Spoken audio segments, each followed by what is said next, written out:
Welcome to my YouTube channel MLT. आज हम जानेंगे टॉन्सिल्स के बारे में। टॉन्सिल क्या होती है? एक प्रकार की लिम्फ नोड होती है, एक तरह की गांठ होती है, ठीक है। लिम्फ नोड के रूप में ही हमारी बॉडी में प्रेजेंट होती है। ये लिम्फेटिक सिस्टम का पार्ट होता है। इम्यून रिस्पॉन्सिबल होता है, यानी कि इम्यून सिस्टम से रिलेटेड होता है ये, ठीक है। लिम्फ नोड जो हमारी बॉडी में हमारे थ्रोट में प्रेजेंट होता है, ठीक है, हमारे माउथ के टॉप में प्रेजेंट होता है। डायग्राम में देख सकते हैं, टॉन्सिल्स हमारे माउथ के साइड साइड में प्रेजेंट है, तो इसे हम टॉन्सिल बोलते हैं। They have to filter out bacteria and other germs to prevent infection in the body. ये क्या करता है? हमारी बॉडी में जो बैक्टीरिया होता है, जर्म्स होते हैं, उसको हमारे बॉडी के अंदर जाने से रोकता है, ठीक है। इन्फेक्शन को बढ़ने से रोकता है, चाहे वो बैक्टीरियल इन्फेक्शन है, वायरल इन्फेक्शन, उनको रोकने में हेल्प करता है। यहीं पे उन जर्म्स को क्या कर लेता है? वो ट्रैप कर लेता है टॉन्सिल। सो नेक्स्ट है लोकेशन ऑफ टॉन्सिल। टॉन्सिल जो होता है हमारे थ्रोट में, यानी कि हमारे ओरल कैविटी के पीछे वाले हिस्से, फेरिंग्स में, जिसे थ्रोट बोलते हैं, वहाँ पे प्रेजेंट होता है। दो होते हैं, राउंड शेप के होते हैं, एक लेफ्ट साइड होता है, एक राइट साइड होता है, ठीक है। दोनों ही टॉन्सिल होते हैं। ये हमारे इम्यून सिस्टम का पार्ट होते हैं, जो कि लिम्फ नोड की तरह होते हैं। जो हमारी बॉडी में लिम्फेटिक सिस्टम है, उसमें जो लिम्फ नोड होती हैं, जो कि बैक्टीरियल जर्म्स वगैरह को क्या करती हैं? ट्रैप करती हैं अंदर, जो हमारी बॉडी में फैलने से रोकती हैं। उस तरीके का काम भी ये करती हैं, लाइक लिम्फ नोड, ठीक है। इसको पैलेटाइन टॉन्सिल, ऑफिशियल टॉन्सिल भी कहा जाता है। ये जो होता है वो लिम्फेटिक टिश्यू के द्वारा बनाया गया होता है, हमारी बॉडी के लेटरल पार्ट पे प्रेजेंट होता है, यानी कि राइट और लेफ्ट, मिड लाइन से दूर, एक लेफ्ट एक राइट में प्रेजेंट होता है ओरोफेरिंक्स में। सो नेक्स्ट है फंक्शन। टॉन्सिल का फंक्शन क्या होता है?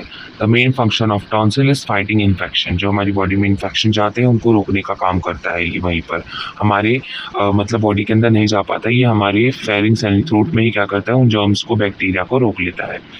ये टॉन्सिल जो होता है, इसमें बहुत सारे वाइट ब्लड सेल्स होते हैं, जो कि हमारी बॉडी को प्रोटेक्ट करते हैं किसी भी बैक्टीरियल इन्फेक्शन, वायरल इन्फेक्शन से, ठीक है, और जर्म्स को किल कर देते हैं। टॉन्सिल जो होता है हमारी back of the throat present होता है, हमारी थ्रोट में पीछे की ओर प्रेजेंट होता है, दोनों साइड होता है, ठीक है, जो कि जर्म्स को कैच कर लेता है हमारी बॉडी।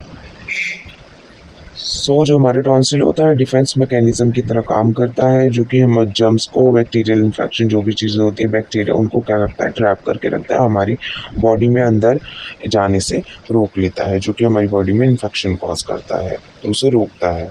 टॉन्सिल जो होता है वो कब होता है, कौन सी एज में होता है? ज़्यादातर चिल्ड्रंस में पाया जाता है। टॉन्सिल की जो प्रॉब्लम होती है वो चिल्ड्रंस में ज़्यादा पाया जाता है। इसमें क्या कॉम्प्लिकेशन होती है? जब किसी पर्सन को टॉन्सिलाइटिस हो जाता है, जो कि बीमारी होती है, डायग्राम में देख सकते हैं, इस प्रकार के हो जाते हैं। टॉन्सिल का जो स्ट्रक्चर है वो कैसे चेंज हो जाता है, तो इसमें क्या होता है, जो पर्सन या कोई बच्चा होता है, उसमें क्या होता है? ब्रीथिंग यानी सांस लेने में डिफ़िकल्टी हो जाती है, कोई चीज़ स्वेलो करने में डिफ़िकल्टी हो जाती है। इस प्रकार के टॉन्सिल्स होते हैं।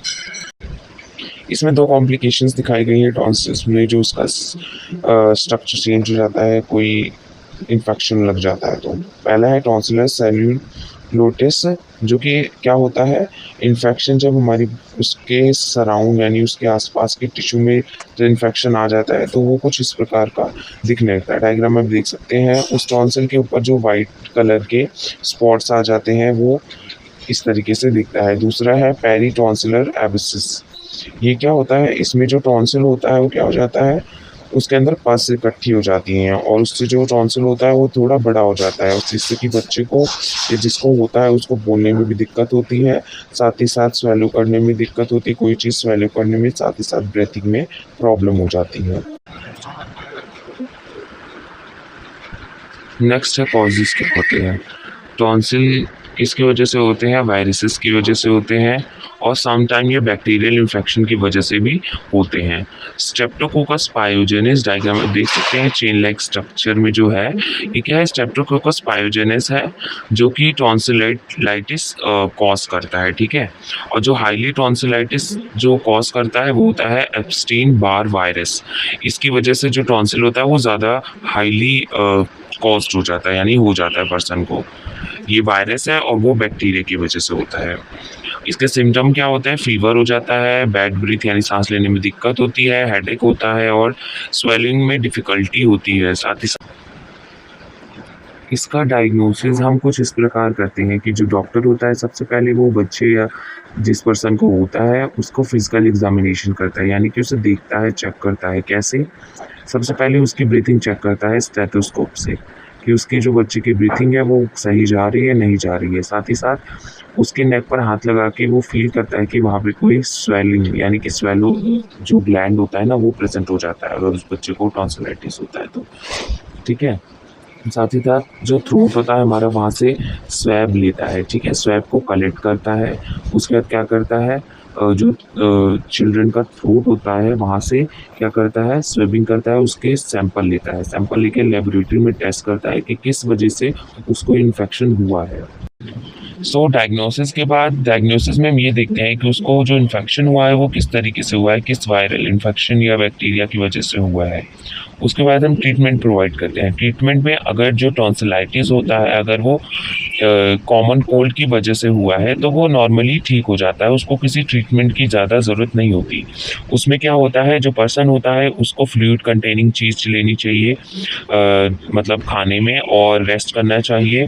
साथ ही साथ जो खाना होता है वो गर्म लेना चाहिए, कोई भी लिक्विड चीज़ें होती है उसे भी गर्म लेनी चाहिए। साथ ही साथ नमक के गरारे करने चाहिए, ठीक है?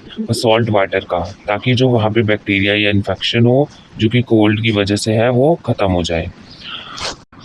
If the condition caused by bacteria, अगर ये नॉर्मल कॉमन कोल्ड की वजह से ना हो और बैक्टीरिया की वजह से हो तो क्या करना चाहिए? इस टाइम पे क्या करना चाहिए? डॉक्टर जो होते हैं वो एंटीबायोटिक्स देते हैं पर्सन को ताकि वो क्या हो जाए, एंटीबायोटिक से जो उसके टॉन्सिल्स हैं उसमें जो बैक्टीरिया है वो ख़त्म हो सके। एंटीबायोटिक्स देनी चाहिए, दवाई देनी चाहिए जिससे कि वो जो टॉन्सिल है वो ठीक हो सके। अगर बाई चांस क्या होता है कि अगर ये एंटीबायोटिक्स उस पे काम नहीं कर रही हैं, ठीक है, रिज़ल्ट फेलियर आ रहा है, तो ये ज़्यादा और भी कॉम्प्लिकेटेड हो सकता है। तो इसमें क्या करना चाहिए, हमें ट्रीटमेंट प्रोवाइड करना। अगर वो एंटीबायोटिक से ठीक नहीं होता तो हमें टॉन्सिलोटॉमी करना चाहिए, यानी कि सर्जिकल रिमूवल करना चाहिए टॉन्सिल का। उस टॉन्सिल्स को वहाँ से हटाने के लिए हमें सर्जिकल ट्रीटमेंट करनी होती है। जब उसमें जो एंटीबायोटिक्स काम नहीं करती हैं, एंटीबायोटिक से वो सही नहीं होता है तो। इसमें क्या होता है जब ज़्यादा हो जाता है तो क्या होता है पर्सन जो होता है वो ब्रीथ नहीं कर पाता, यानी सांस नहीं ले पाता और सो भी नहीं पाता है। साथ ही साथ खाने में, पीने में, कोई चीज़ चबाने में, ये सब चीज़ों में दिक्कत हो जाती है। तो उसको कम करने के लिए सबसे पहले हमें क्या करना पड़ता है, फिर ट्रीटमेंट करना पड़ता है, सर्जिकल ट्रीटमेंट। वीडियो अच्छी लगे तो चैनल को लाइक करें, सब्सक्राइब करें, press the bell icon to get notification.